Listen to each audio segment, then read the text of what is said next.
Հրդեհի բռնկման պատճառները այս պահին մենք չենք կարող ձեզ ասել, դա պետք է փորձաքննություն նշանակվի, փորձաքննության արդյունքում կպարզվի։ Բայց վարկածուն եք, ոնց որ։ Վարկածներ կարան լինեն, բայց դա արտահայտման այսօր ներկայացնելու ենթակա չի։ Հիմա ասեմ ձեզ, որ հրդեհը մեկուսացված է, իրականացում է հետհրդեհաշիժման աշխատանքներ։ Այս պահին բաց կրակ չկա,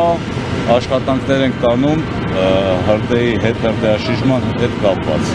Առայժմ այսքան։ Բայց վարկածները կառույցները օրինակ Կողքի կառույց բնականon աշխատանքը շարունակել։ Մեր ավարտելուց հետո իհարկե կարող։ Հանդիպնան KFC-ում է, հա, փոխվել։ Հրդեհի բռնկման օջախը KFC-ի տարածքից է։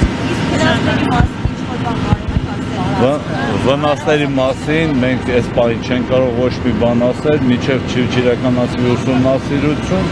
չենք կարող ասել։ Ուժած քաղաքացիների մասով Ուժած քաղաքացիներ նախնական այս պահի դրությամբ չկա, բայց սա խիստ նախնական է։ Մոտապես ինչքան տարածք կա այրվել, վնասվել։ Դեռևս չեն կարող ասել, ավարտելուց հետո չափագրումներ կիրականացնի, փրկարարծառայությունը կտեղեկացնի։ Տարբեր հատվածներում է, նաև այստեղ շատ կարևոր է, որ հրդեհի տարածումն է կանխվել։